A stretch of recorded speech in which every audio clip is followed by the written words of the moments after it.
Hello and welcome to another episode of the podcast where we discuss ideas that matter to improve ourselves and positively influence our relationships, families, and the wider community. If you're new here, hello, this is Mel.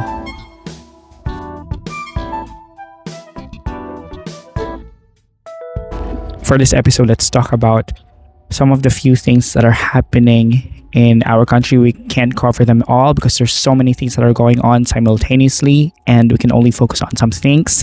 Contrary to what a congressman mentioned in one of his interviews, that he said he wants to focus on everything. His word was, he wants to prioritize.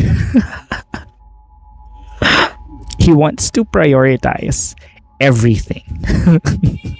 Make it make sense. Here's the thing. You cannot prioritize everything. What do you mean? Like, do you even know the meaning of priority? When you prioritize, you select the most important out of everything. Everything that you have on your plate, for example. When you prioritize, you pick 1, 2, 3 things out of 30 items or 20 items. That's how you prioritize. You put them on top of your list, right? You put most of your effort when you prioritize things. And it doesn't make any sense when you say you'll prioritize everything. It doesn't make any sense. Anyway, that's what we're going to do. We're only going to focus on some of the few things that's going on that can potentially change the course of our country, maybe for the better or for the worse. So what we can do is to jump into the conversation and add to the voices that could potentially move our country for the better, right? We want to move our country for the better. Let's not be those people, toxic people who are wanting to move our country for the worst, right? If you know what I mean.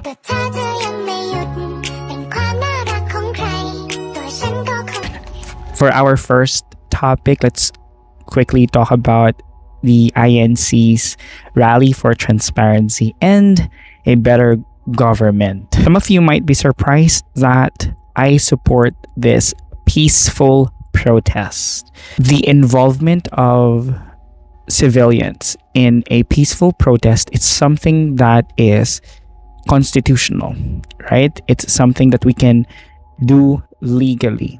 That's the reason why I support it, because it's done peacefully.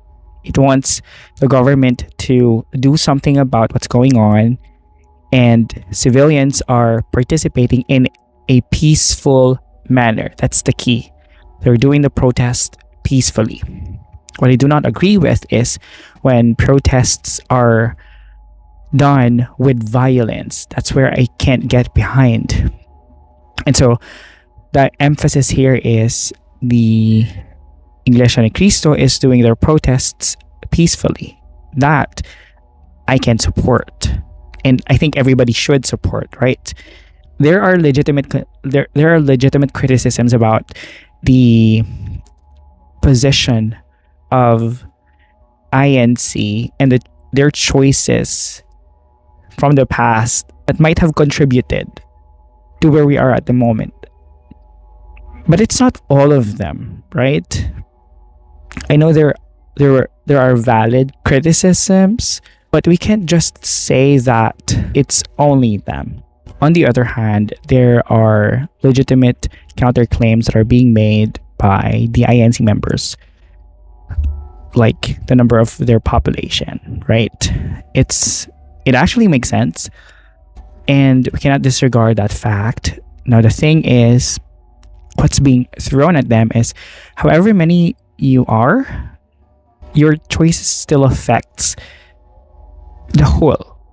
However many you are, your choices still matters. Like, why do we encourage people, like even one person, to vote?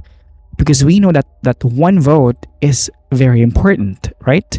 You cannot have a million votes if it's not composed of 1 million individuals, right? So one vote is very important.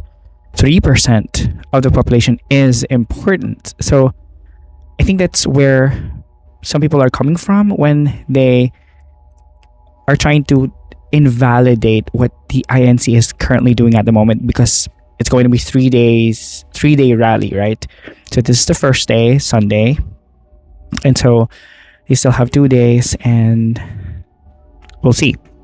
Another point is, this is going to be beyond INC. I'm going to say this as a concept where when someone successfully elected a politician in office, I think it's smart that they can still criticize that person, that politician.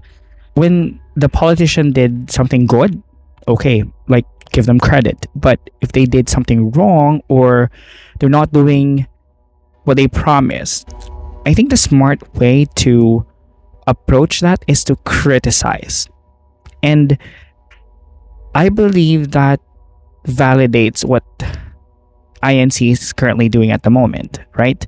I think what's lacking is coming from the leaders of the INC saying that I believe we made a mistake in endorsing, even within our congregation, these corrupt politicians.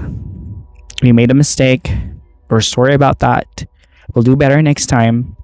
Now, all together, let's ask for transparency, for accountability, for responsibility from these elected officials. I think that's what's lacking. And that's where some people are criticizing INC for and saying that they're hypocrites. Like, you've endorsed these people, okay, within your congregation, but still, again, one vote matters. So how would you think 2 or 3 or 4 million votes matter, right? They matter a lot. So I think that's what's lacking. And I believe if the leaders of INC would recognize that before this event, or even after, during the event, these protests, it will be more impactful. Like, what they're doing right now will be more impactful. And if I'm laughing at myself, if I'm really that type of person with like energy to go outside, because some people know me, I'm really not an outdoor person. I could join these peaceful protests. Like, I'm for it, just not within my official time in school, because that's not right. Well, anyway, that's my 2 cents in what's happening with the peaceful protest of the INC calling for the transparency and better democracy. Let's continue. Peaceful protest is so much better than calling for violent revolution. I'm gonna say it. Some people might be against it. Fine, lay out your arguments. It's fine. Let's discuss. But anything that is violent in nature, it's a no-no. It's a no-no. And some people may argue, we already have violent revolutions before. And right now, with what's happening in our country, it is calling forth another violent revolution. No. I know the word is successful revolutions before. No. If you think we had successful revolutions before, then why do you think we need another violent revolution now? I think we can do better than that. Personally, what I would encourage people to do is to be the best at what they do, in whatever field they are in, especially in the government. When I say the best, what I mean by that is you do your work competently, honestly, and without being malevolent. Meaning, you don't want something bad for the other people, for the other person. Like, you want you want the best results for everybody, because you know that it will make you flourish, it will make other flourish, and it will make your community flourish. That's what I mean when I say you do the best at what you do, because it affects everything. I'm not even making hyperbole. It's like literally is. It affects everything from the smallest thing that you do.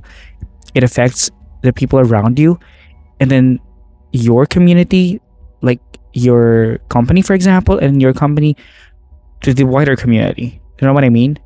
So don't think for a second that what you do, even if it's minuscule or very small, that it doesn't affect somebody. It affects somebody. We can talk about more about that in the future episodes, but I'll just leave it at that. I support the peaceful protest of the INC with all its controversies, which we can all talk about respectfully. Some people might get offended with just people giving their opinions, and we need to work on that personally.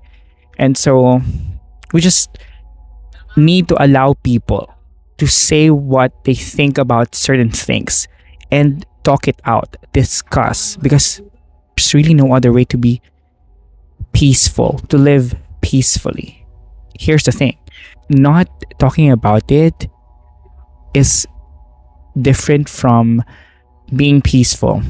It's only peaceful on the outside, but on the inside, you know that there's something wrong because you're not talking about it, right?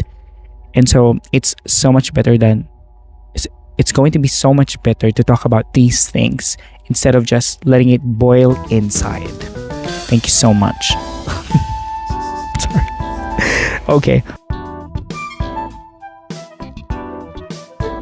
You know why some people do not change their minds even when presented with like lots and lots of evidence? We can talk about cognitive dissonance, but it's going to be on another video. We can also talk about confirmation bias on another video. But let me talk about another thing, that this is going to be for the people who wants others to change their minds, right? Because confirmation bias and cognitive dissonance happen to those people who are insisting on keeping their opinions even when presented with evidence. Those are just some things that are happening on the background. There are a lot of things that's happening on the background, and we're going to talk about one of them. Now, I'm going to talk about first the things that are, or one thing that some people are doing in order for the other person to be convinced of a new set of ideas. So when Leni ran for the presidency in 2022, and everybody was so saddened, not everybody, but a lot of people were saddened, at least in my circle or in my Facebook friends list, are saddened by it. And they were wondering why. And I believe one of the key factors that didn't work at all in convincing the other side to vote for Leni. What didn't work was some antagonizing the other camp, and it did not work. It did not work. Antagonizing people doesn't work. And they keep on saying you've already been presented with lots and lots, and you still choose to vote for them. This is actually a concept that you can apply to other issues, not just in the election. But I'm just making an example, a very specific example from the election last time. So you can apply this to any other issue. Why can't we convince some people to adapt new sets of ideas? The question for those who are trying to convince other people of what they think they know is right? The question is, why can't we convince them, even presented with evidence? There's a lot of things that's going on that affects their perception of their reality. One thing that is not effective, that's very ineffective in convincing people to accept new ideas, is antagonizing them, making them feel that they're dumb for choosing this candidate or something. Let's be very specific. Why do you think Leni did not win the presidential election last 2022? There's so many reasons, but let's talk about one. Because some of her supporters were antagonizing the other camp, saying bad things about their morals and their choices. When you antagonize people because of their choices, because of the ideas they hold, what will happen is, evidently what happened is, they're only going to double down. They're only going to double down with their choices, with their ideas. They're only going to hold tighter to their ideas. Like what we saw. This is actually true in virtually anything. Like any type of issue, any topic that you have, any disagreements that you have, if you villainize or antagonize the other person, they're only going to hold fast to their beliefs. Why? The question is, why? Number one, they've made the idea their identity, or at least they have attached that idea to who they are as a person. And so what happens is, when you're attacking their idea or you're antagonizing their ideas, you are antagonizing them. You are attacking them personally. You're attacking their identity. And that's actually one of the faults of the morally superior people. Remember what I told you about ideas from the first episode? I said that I'm treating ideas as ideas. They are not part of me. You can be differentiated from you should differentiate yourself from the ideas, so that even if those are ideas that you agree with, you can still criticize them in order to expand your knowledge, in order for you to expand your understanding of things. Those are ideas. They are not you. Yes, in some levels, they define who you are, they define your values, your principles, but they are not you. That's not your identity. And I believe that's one of the most ineffective way that Leni's camp did last election. There is a tendency for people to identify themselves with their ideas. It has become their identity. And so when you attack them, you're attacking their identity. So they're only going to double down. You don't know who I am. Why are you saying these things and these things and these things about my ideas? You don't know who I am. Another thing is, why are you dictating me? I have autonomy. That's another thing. When Leni's camp are pushing these different evidence and ideas and platforms and rallying for people to choose Leni over the other candidates, the people they are trying to cater are feeling like they don't have, wait, I have a choice, right? I have a choice. Don't tell me who to vote. Don't tell me who should I choose. Let me choose myself. So what they're going to do is, they're only going to double down. And that's what happened. First is identity, and then they feel like you are taking away their choice. And finally, pride. There were comments about the last election that ipapanalo namin to. Like, ganun pala ha. Sige, tingnan natin sino iiyak, ganyan. So, those are pride speaking. Ganun pala, educate pala, educate. So you're saying that we're dumb, so you're saying that we're uneducated. Ganun pala ha. Okay. Tignan natin. So, what happens is, I've seen these sentiments before. Like, nagagalit sila dun sa mga supporters nila. Kasi nga, you're saying that these people are dumb because they're not choosing Leni. It's not BBM or Sara.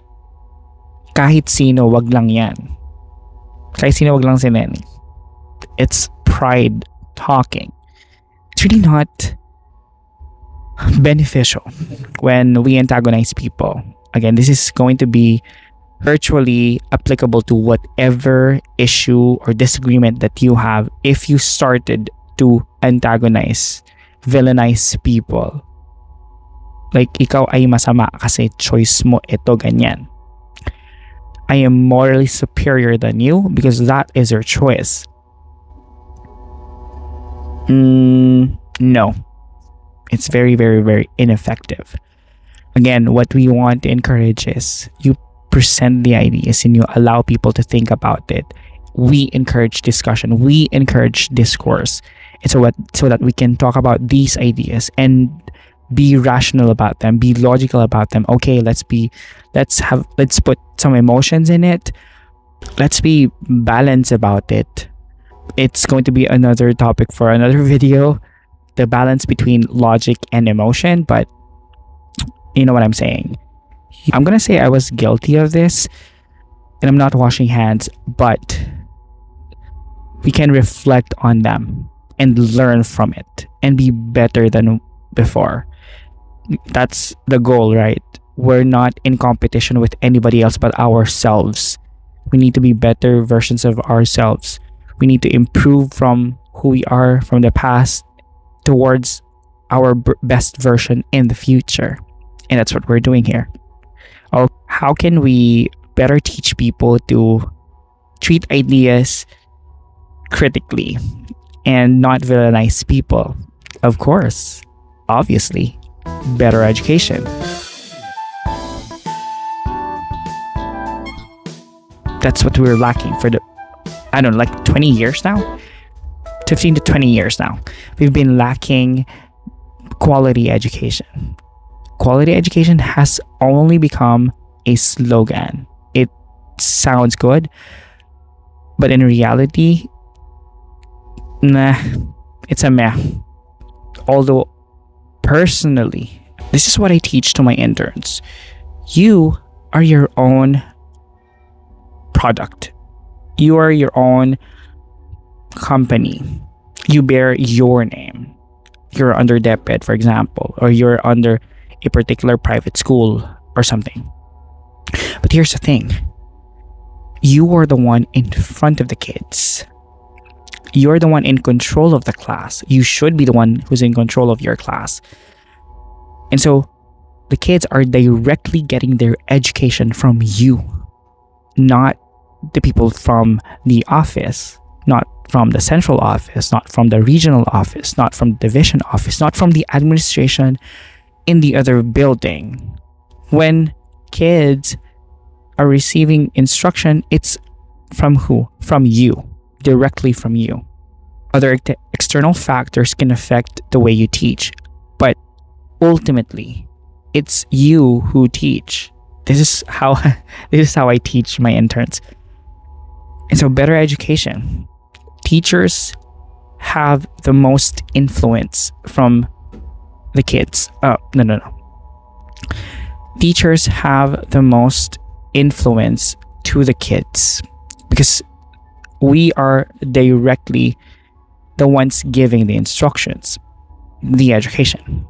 Okay, let's not deny that there are other factors that affect the quality of education. Yes, but what I'm saying is the huge chunk of these factors is coming from the teacher. It's what we call teacher factor. It's true.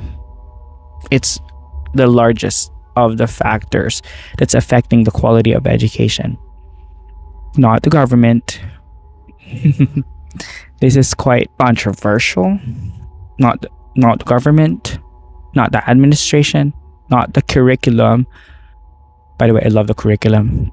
Did I say administration? I think I've already said administration. Not them. Not them. The teachers. And so you better yourself. This is what I say to my interns. You be the best teachers that you can be. So when you stand in front of the class, they will receive the best quality education they can receive from you.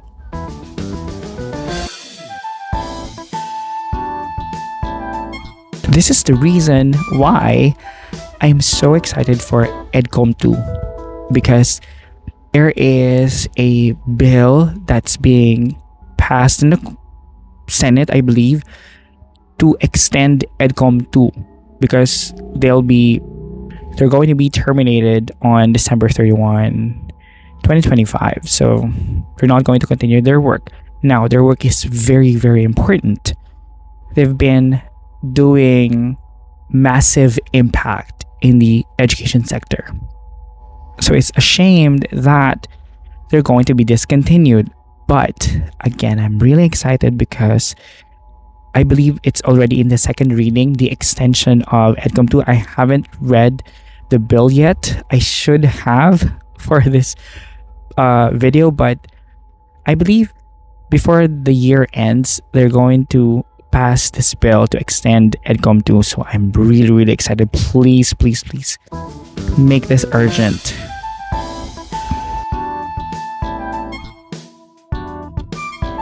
And for the kids who are listening to this podcast, I want to encourage you to please study.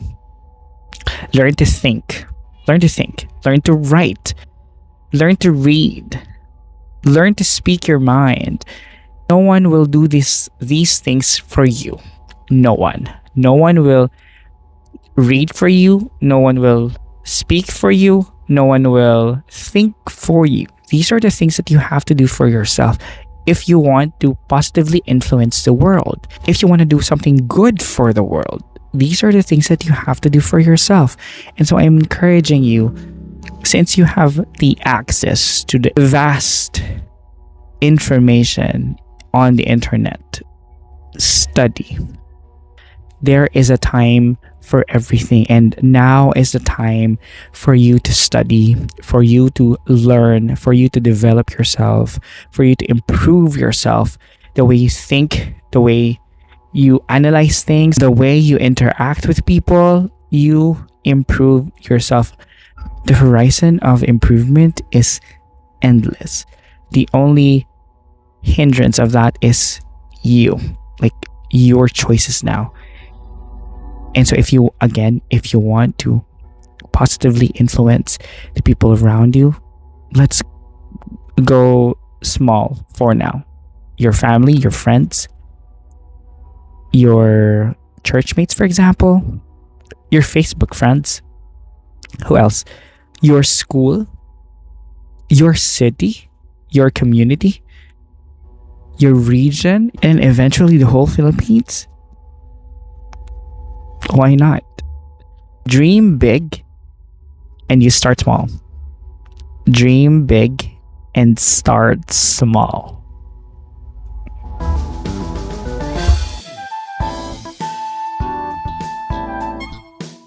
Okay, finally, let's just fact check this post from Facebook that I saw a couple of days ago, and this has been already debunked. I'm going to share with you the verifiles. Is it verify? I think it's verifiles. It's a website where they fact check things online. So there is this post about there's going to be no longer senior high school for the next school year, 2026-2027. It's been debunked. It's not true. Okay? Senior high school will stay here for good, and it's fine. We need senior high school. We need better implementation of senior high school, yes, but it's not going away. We need that. I know the complaints and concerns of parents about senior high school. It's going to be more tragic if we removed senior high school and revert back to just 10 years of basic education. We just need better implementation of senior high school, yes, but we cannot just revert back to our old ways. I wish students who graduated senior high school could get a job. We could do better on that front.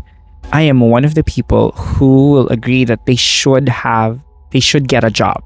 Like after senior high school, if you want to go and get a job, you should have a job. It's going to be a choice whether you're going to get a degree or undergraduate degree, or you want to get a job. Both will be valid. Both will be a feasible choice. Right now, with the implementation, and it's going to be for another video, okay, because this is very long. But I think that's it for this episode. Thank you so much for listening. I'm going to put the link to where you can listen to this or watch the podcast, and I believe I'll see you on the next episode. Have a blessed day.